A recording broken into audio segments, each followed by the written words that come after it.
Hello everyone, welcome to my cooking blog. তো আজ বানিয়েছিলাম মশলা পিঠে। তার জন্য আমি এখানে কিছু মশলা ছাড়িয়ে নিয়েছি, যেমন আদা, রসুন, পেঁয়াজ, আর এখানে 2 চামচ জিরা অ্যাড করলাম, আর একটু জল অ্যাড করব। তারপর ভালো একটা পেস্ট তৈরি করে নেব। আর এদিকে একটা ওভেনে কড়াই বসিয়ে দিয়ে ওর মধ্যে আমি 3 গ্লাস জল নিলাম। আর 3 গ্লাস জল নিয়েছি, তো সেই পরিমাণ অনুযায়ী আমি এখানে 3 চামচ লবণ অ্যাড করব। তো এখানে আমি 3 চামচ লবণ অ্যাড করে দিলাম। তারপরে এখন জলের সাথে লবণটা ভালো করে মিলিয়ে নেব। তারপর এটা মেলানো হয়ে গেলে এদিকে আমি যে মশলাটা পেস্ট করে রেখেছি সেই মশলাটাও এই জলের সাথে অ্যাড করে দেব।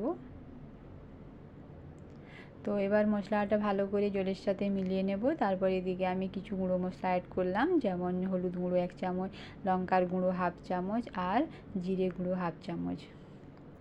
তো এরপর মশলাটাকে ভালো করে মিলিয়ে নেব। তারপর এটাকে এখন আমি 5 মিনিট মতো ফোটার জন্য ছেড়ে দেব। তো যখন জলটা এভাবে ফুটে যাবে তখন আমি এখানে অল্প অল্প চালের গুঁড়ি দিয়ে একটা ডো তৈরি করে নেব। তো দেখতেই পাচ্ছেন এভাবে অল্প অল্প দিয়ে ডোটা তৈরি করতে হবে, কারণ একসাথে ঢেলে দিলে এটা মেলাতে অসুবিধা হয়ে যায় আর গুটি গুটি থেকে যাবে। তো এভাবেই আমি ভালো করে ডোটাকে মিলিয়ে নেব। আর যারা মিষ্টি পছন্দ করেন না বা খান না তারা এভাবে মশলা দিয়ে বানিয়ে খেতে পারেন, খেতে খুবই টেস্টি হয়। আর একবার হলেও বানিয়ে খাবেন, ভালো লাগবে খেতে। আর এভাবে যখন ডোটা তৈরি হয়ে যাবে তখন কড়ার থেকে ছেড়ে যাবে আর ডোটা উল্টে পাল্টে যাবে। তো দেখতেই পাচ্ছেন এভাবে উল্টে যাচ্ছে, আর হাত দিয়েও লাগছে না। এরপর আমি এটাকে নামিয়ে রাখবো, ঠান্ডা করে নেব একটু। তারপর এখানে আমি একটু ডো নিয়ে আর ভালো করে দলে নেব যাতে মসৃণ হয়ে যায়। তারপর এই থালার পিছনে একটু তেল লাগিয়ে একটা বেলনা দিয়ে বেলে নেব। তো এভাবে বেলে নিয়ে আর আমি একটা গ্লাস নিয়েছি, গ্লাসে কেটে নিচ্ছি, কারণ গ্লাসে কেটে নিলে ওর গোলাকারটা খুব সুন্দর আসে। হাত দিয়ে করলে এতটা গোল হয় না, কিন্তু আমি এখানে গ্লাসে কেটে দেখাচ্ছি, এভাবে বানিয়ে নিতে পারেন। আবার হাত দিয়েও কিছুটা বানিয়ে দেখাবো, হাত দিয়েও বানিয়ে নিতে পারেন, কোনো অসুবিধা নেই। তো এভাবে আমি গ্লাসে কেটে দেখালাম, আর একবার আমি হাত দিয়েও বানিয়ে নেব এদিকে। তো এভাবে হাত দিয়েও গোল গোল একটু একটু নিয়ে আর এভাবে বানিয়ে নিতে পারেন। তো এভাবে আমি সবকটা পিঠা বানিয়ে ফেলি।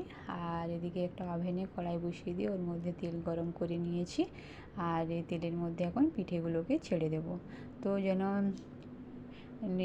গ্যাসের ফ্লেম যেন হাই থাকে, তারপরে মিডিয়াম টু লোয়ে করে দেবেন। তো এভাবে উল্টে পাল্টে পিঠেগুলোকে ভেজে নেব। তো যখনই একবার এভাবে উল্টে দেবেন তখন দেখতেই পাচ্ছেন খুব সুন্দর পিঠেগুলো ফুলে যাচ্ছে। আর পিঠেগুলো যত ভালো করে ভাজবেন তো খেতে তত ভালো ক্রাঞ্চি হয়। তো এভাবে ভেজে নিয়ে আর তুলে রাখবো। তো এভাবে এখন সব কটা পিঠেকে ভেজে নিই। আর পিঠেগুলো ছেড়ে দেওয়ার পরে খুব সুন্দর ফুলে যাচ্ছে, দেখতেই পাচ্ছেন। অনেকগুলোই ভেজে নিয়েছি। আর ভিডিও যদি আমার ভালো লাগে আপনারা অবশ্যই লাইক কমেন্ট করতে ভুলবেন না, চ্যানেলটিকে সাবস্ক্রাইব করে দিবেন। তো দেখতেই পাচ্ছেন একটা ভেঙে দেখাচ্ছি, খুব সুন্দর, উপরটা খাস্তা হয়েছে ক্রাঞ্চি, আর ভিতরটা নরম ছিল। তো একবার হলেও আপনারা বানিয়ে খাবেন, অবশ্যই ভালো লাগবে। সবাই ভালো থাকবেন, সুস্থ থাকবেন। তো দেখা হচ্ছে পরের একটি ভিডিওতে। Tata, by.